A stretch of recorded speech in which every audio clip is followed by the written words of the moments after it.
Me.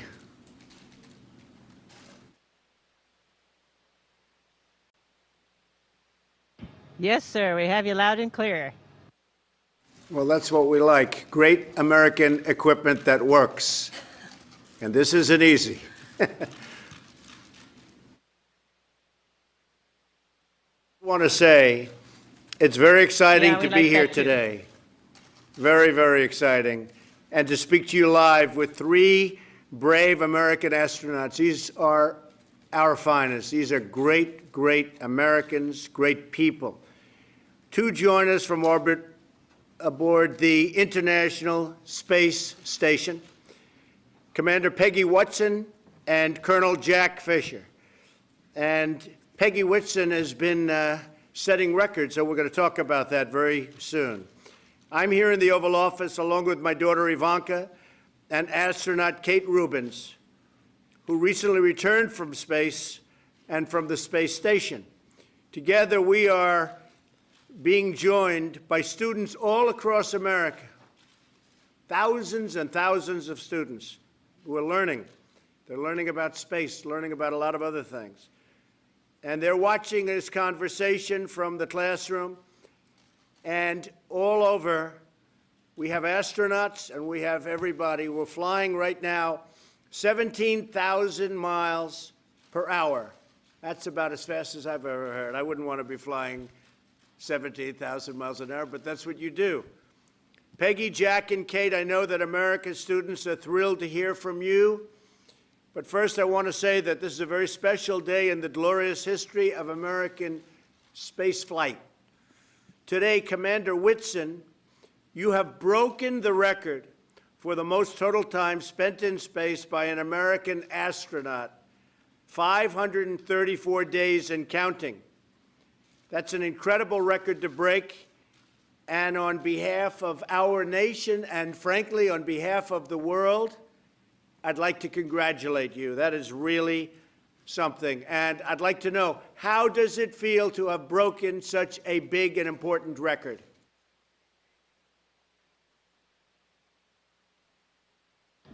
Well, it's actually a huge honor to break a record like this, but it's an honor for me basically to be representing all the folks at NASA who make this space flight possible and who make me setting this record feasible. And so it's a very exciting time to be at NASA. We are all very much looking forward, as directed by your new NASA bill. We're excited about the missions to Mars in the 2030s. And so we're actually physically have hardware on the ground that's being built for the SLS rocket that's going to take us there. And of course, the hardware being built now is going to be for the test flights that will eventually get us there. But it's a very exciting time, and I'm so proud of the team. Great. And what are we learning from having you spending your time up there? I know so much research is done. I'm getting a glimpse of some of it right here in the Oval Office. What are we learning by being in space?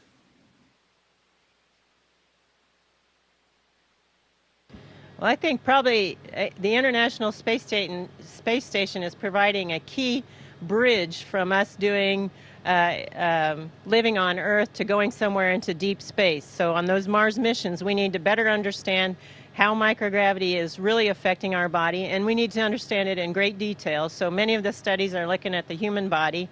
We're also looking at things that involve operations of a space vehicle on these long-duration missions, and the technological advancements that will be required. For instance, on a multi-year Mars mission, we're going to need to be able to close the life support system. And that means we, right now, for instance, are taking solar power that we collect and using it to break apart water into oxygen and hydrogen. The oxygen we breathe, of course, we use the hydrogen, combine it back with the CO2 that we take out of the air and make more water. But water is such a precious resource up here that we also are cleaning up our urine and making it drinkable, and it's really not as bad as it sounds. Well, that's good. I'm glad to hear that. Better you than me. I will say, Colonel Fisher, you just arrived, and how was your trip? Complicated, easy? How did it go?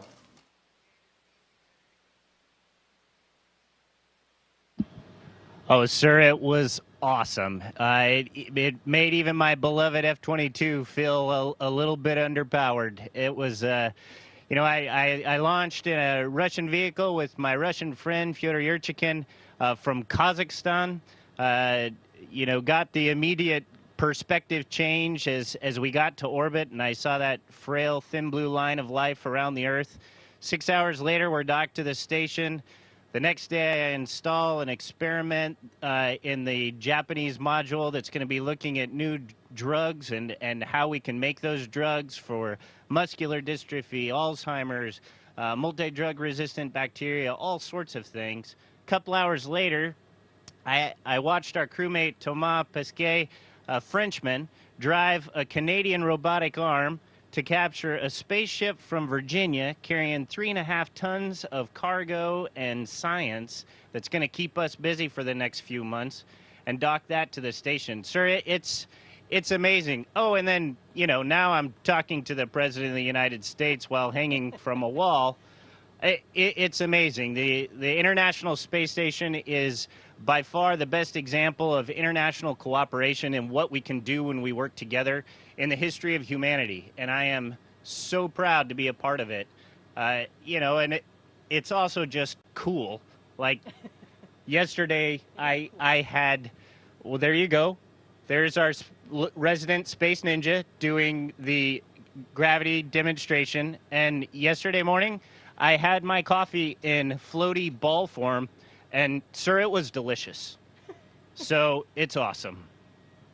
Tell me, Mars, what do you see a timing for actually sending humans to Mars? Is there a schedule, and when would you see that happening?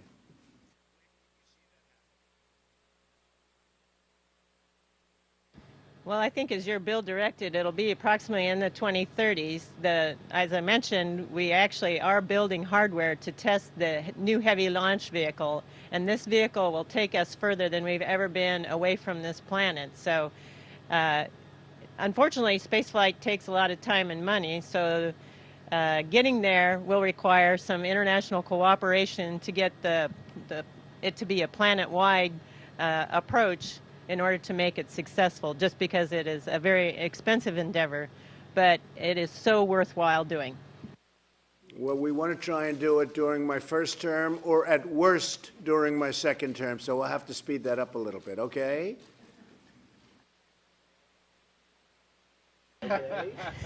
We'll do our best. You will, and I have great respect for you folks. It's amazing what you do, and I just want to introduce another great one. Kate Rubins is with us today, and she has been so impressive in research and so many other things having to do with NASA. And Kate, I understand you're the first person to sequence DNA in space. Can you tell us about that? Yeah, so that was actually just this last summer, and it's a real example of what we can do with technology and innovation. We've gotten a sequencer down to the size of your cell phone, and we were actually able to fly that on board the space station and sequence DNA. It's not just the technology demonstration, but we can actually use that to do things like detect microbes on the space station, look at astronaut health. We can easily use that in Earth-based settings, too, to look for disease outbreaks and to do rural health care as well. That's fantastic. That is really great. I saw some of the work, and it's incredible. You know, I've been dealing with politicians so much. I'm so much more impressed with these people. You have no idea. Now, speaking of another impressive person, Ivanka, you've been very much interested in this program. Tell us something about it. Hi, Dr. Whitson. First of all, congratulations on your incredible milestone today. You may know that my father recently signed the Inspire Women Act to encourage female participation in STEM fields across all aerospace areas and really with a focus on NASA. So encouraging women and girls to pursue STEM careers is a major priority for this administration. And today we are sitting with an amazing example of that, Dr. Rubins, and you, Dr. Whitson. So I would love to hear from you. What was the impetus for you to get involved in the sciences? Yeah, so when I was around 15, I actually went to a conference. Actually, That was very inspiring for me. It was sort of the beginning of recombinant DNA and understanding biology. And so just that exposure to scientists and the kinds of things that you can do with science and technology innovation. Amazing. Dr. Whitson?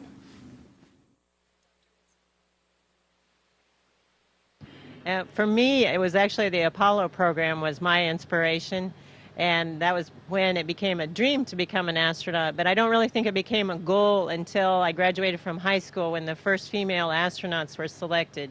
And seeing those role models, and with the encouragement of my parents and various mentors in college and graduate school, and when I started working at Rice, that's what made it possible, I think, to become an astronaut. And it took me a lot longer to become an astronaut than I ever really wanted it to take, but I do think I'm better at my job because of the journey.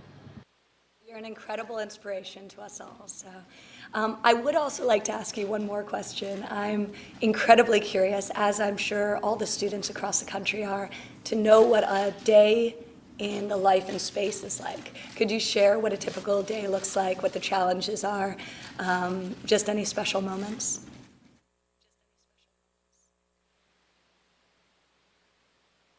Well, a typical day, we wake up and look at the messages from the ground because we have a huge ground team that's working overnight to prepare, changes or the details of the tests that we're going to be performing over the course of the day. So first thing I do is check out that, see what's changed. But on any given day, it can be so dramatically different. On one day, we might be focusing on science. On another day, we might be repairing the carbon dioxide removal system. On another day, soon, Jack and I are going to do a spacewalk. We talked about last Saturday, we did robotics operations.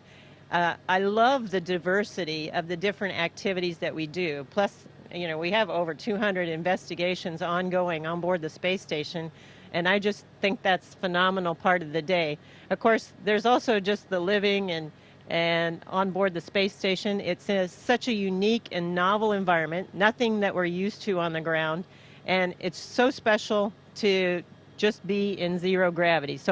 But Jack's the new guy here, and I think he can probably give you a better perspective on what that's like. It's still on. Well, everything here, my dad always said that if you love what you do, you never work a day in your life. And we work really hard up here, but it's not really work. It's just fun. It's like playing Fort almost, only you're changing the world while you do it.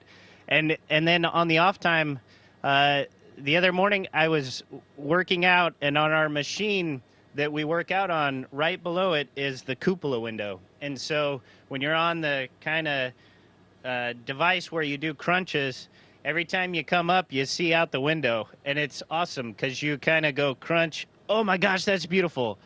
I got to do that again. Crunch. Oh, my gosh, that's beautiful. It's awesome. Everything we do here is fun, and it feels so great to know that we're making a difference on the ground and for the future of humanity as well. So it's an incredible job. You're making a great difference, I have to say. And this is a very exciting time for our country, and you see what's happening with our country in terms of jobs, in terms of business, and there's such excitement and such enthusiasm. Many American entrepreneurs are racing into space. I have many friends that are so excited about space, they want to get involved in space from the standpoint of entrepreneurship and business. Tell us about the opportunities that could exist for the next generation of scientists and engineers. Is that something that you think a student, because you have so many students, hundreds of thousands watching, is that something that you think that students should be focusing, or should they be thinking about other subjects? What do you think are the opportunities for young students wanting to be involved in space?